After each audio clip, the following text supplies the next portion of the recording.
vaincront pas, car je suis avec toi pour te délivrer, dit l'Éternel. Que l'Assemblée de Dieu dise Amen. Merci, vous pouvez vous asseoir.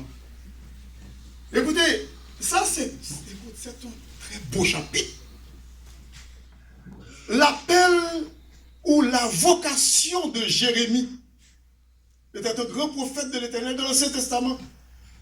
Jérémie, eh bien, s'objecta. Jérémie ne voulait pas accepter cet appel parce qu'il regardait sa petitesse, son incapacité, sa faiblesse, son enfantillage. Il se regardait comme petit, son air juvénile. Écoutez, il disait, non, Seigneur, pas moi.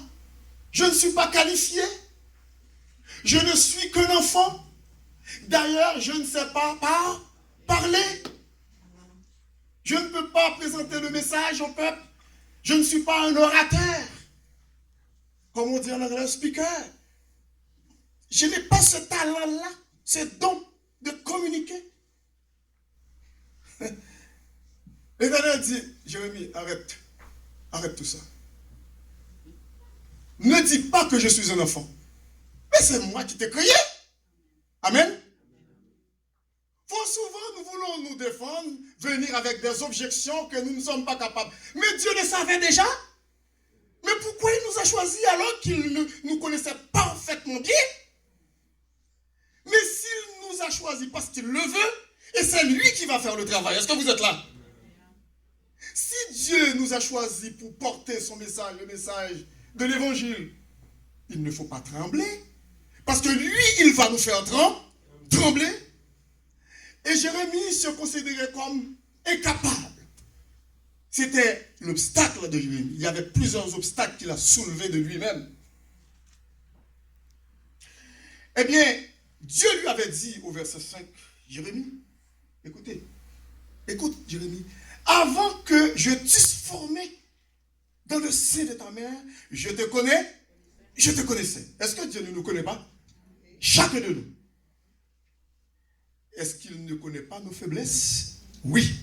Est-ce qu'il ne connaît pas nos incapacités? Oui. Mais le fait qu'il nous a appelés à sa suite, à le servir, c'est lui qui va pouvoir le nécessaire pour le servir. Est-ce que vous êtes là? Bien avant la naissance de Jérémie, Dieu avait prévu qu'il serait prophète, qu'il serait pasteur, prédicateur pour le peuple de Juda, mais aussi pour Israël. Et de même que Dieu avait un plan pour lui, eh bien, il a un plan pour chacun de nous ici assis aujourd'hui. Amen. Mais ce qu'il faut faire, c'est de marcher dans le plan de Dieu, pour ne pas rater la vision que Dieu avait pour nous. Il est toujours bon de faire cette prière ainsi. Seigneur, ce que tu voulais faire de moi avant la fondation du monde, fais-le pour ta gloire. Amen. Mais il faut être obéissant. Laissons-le agir dans notre vie. Ne regardons pas notre petitesse, nos faiblesses, nos incapacités, nos failles, nos manquements. Mais regardons vers lui. Est-ce que vous êtes là? Regardons à Jésus. C'est lui qui nous donne la force de continuer. Il y a un chant que la chorale, et nous avons l'habitude de chanter. Poursuivons notre course. Avec quoi? Avec persévérance. Et que rien n'ici-bas n'entrave notre ardeur. Et déjà paraît le prix aux sublimes espérances. Regardons à Jésus, couronnant le vainqueur. Jérémie, c'est moi qui t'ai choisi. Avant même que tu sois né, je te connaissais. C'est normal parce que c'est lui qui est Dieu. Rien d'autre. Le verset 8, Dieu confie à Jérémie de ne pas trembler. Ne crains pas. Jérémie était encore jeune lorsqu'il a été appelé au ministère. Peut-être, je ne sais pas, 18, 19, 20 ans. Peut-être. Mais Jérémie éprouva une peur, une angoisse et une peur intense à la pensée de devoir communiquer la parole de Dieu. Et lorsque j'étais, sorti du séminaire, j'étais plein de fougue pour communiquer la parole de Dieu, mais finalement, je me sentais petit, manque de ressources, incapable de le faire. Mais j'ai prié le Seigneur, j'ai dit, Seigneur, c'est toi qui m'as choisi. Eh bien, maintenant, je peux le faire avec l'aide du Saint-Esprit, parce que l'apôtre Paul pouvait dire dans Philippiens 4:13, je puis tout par celui qui me fortifie. Chacun de nous peut dire la même chose. Je puis tout par celui qui me fortifie. Écoute, Dieu voulait rassurer Jérémie pour prononcer ses oracles au peuple de Juda, qui veut dire la tribu dans le sud d'Israël. Le verset 9, il dit, mes paroles, eh bien, sont avec toi. Voici, Jérémie, je mets mes paroles dans ta bouche. Dieu voulait rassurer Jérémie qu'il va lui-même inspirer les paroles qu'il va dire. Chaque mot qu'il aura prononcé, c'est Dieu qui va lui donner de prononcer ces mots. Amen. Ces paroles seraient les paroles de Dieu et non pas les paroles de Jérémie. Et si vous savez que lorsqu'un prédicateur du haut de l'estrade prêche la parole de Dieu, vous savez que c'est Dieu qui lui a investi cette autorité et qui a, comment dirais-je, pourrais dire là, qui a mis ces paroles par son Saint-Esprit dans sa bouche. Il faut obéir à la parole de Dieu et non pas à un homme. Ce n'est pas à un homme que nous devons obéir, mais c'est à Dieu. Eh bien, Dieu aussi a parlé à Jérémie au verset 10. Je t'établis sur la nation d'Israël, sur la maison de Juda, pour que tu arraches et que tu abattes. Le message de Jérémie contenait des éléments relatifs au jugement et aussi au rétablissement d'Israël. Quand un prédicateur prêche la parole de Dieu, eh bien, il est là pour blesser. Et aussi, il est là pour quoi? Pour guérir. La parole doit faire l'effet que Dieu voulait qu'elle fasse. La blessure et aussi la guérison.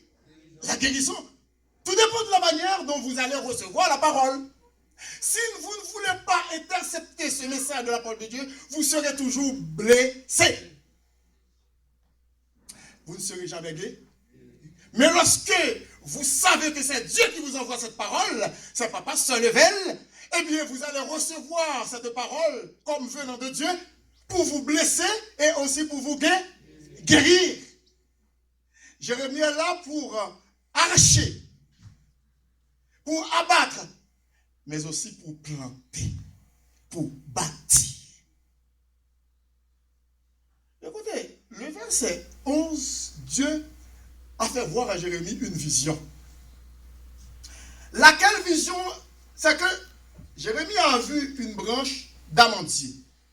Cela symbolise, comment dirais-je, la rapidité du jugement de Dieu, qui veut dire, pourquoi? Parce que les feuilles d'amandier, ça fleurit, et ça fleurit, comment dirais-je, oui c'est ça, ça fleurit au printemps, en Israël. Ça bouchonne au printemps. C'est rapide, ça vient vite. Hein? C'est la première saison, le printemps. Dieu a dit à Jérémie, oh, tu vois une branche d'amandier? Eh bien, tu as vu bien. Je veille sur ma parole pour l'accomplir. Est-ce que vous êtes là? Pour l'accomplir. Lorsque Dieu prononce une parole, il va l'accomplir. Ce que sa bouche a dit, sa main l'accomplira. Si Dieu avait fait une promesse sur ta vie, eh bien, attends-la cette promesse, parce que certainement, Dieu va l'accomplir. Est-ce que vous êtes là? Mais Dieu nous demande d'être obéissants pour que sa promesse soit accomplie, puisse être accomplie dans notre vie. La parole adressée par Dieu à Jérémie allait s'accomplir rapidement. Et deuxièmement, le peuple va voir que c'est Dieu qui agit. Il y a un peuple fameux qui viendra comme une tempête comme un nuage qui va couvrir Israël, qui viendra du nord, du septentrion. Ce n'est pas la Russie dans le dernier temps, mais dans un premier temps, c'est Babylone qui viendra avec ses bottes pour fouler aux pieds les rues de Jérusalem, et puis avec hardiesse, avec à la tête les deux généraux et aussi leur général et aussi le roi Nebuchadnezzar. Pourquoi le roi Nebuchadnezzar avec ses troupes sont partis de loin de Babylone actuellement, c'est l'Irak actuel, pour aller en Israël? Pourquoi Dieu a permis ce peuple qui vient de cette région pour aller attaquer son propre peuple? Pourquoi? Parce que son propre peuple l'a abandonné. Ne pensons jamais d'abandonner l'Éternel. On va payer pour. Et les conséquences qui vont suivre, ça va être très douloureux. Ça va être très malheureux. Est-ce que vous êtes là? Mes amis, nous, écoute, pas jamais mettre la tête pour abandonner l'Éternel. Jamais. Ne faisons jamais cela. Nous avons l'habitude de dire, loin de toi c'est la mort, mais près de toi c'est la vie. N'abandonnons jamais l'Éternel.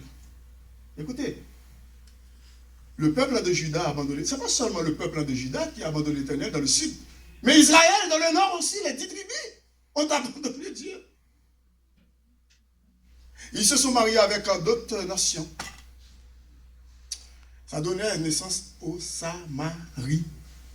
Est-ce que vous êtes là? Oui, vous savez. Vous vous souvenez que lorsque Jésus-Christ était allé évangéliser la Samaritaine, il dit, mais il n'y a pas de relation, vous les Juifs avec moi? Mais Jésus-Christ est venu aussi pour les Samaritains. Est-ce que vous êtes là? Le peuple de Dieu l'a abandonné dans l'Ancien Testament. Mais est-ce que le peuple de Dieu du Nouveau Testament l'a abandonné? Oui. Dans notre façon de faire. Dans notre façon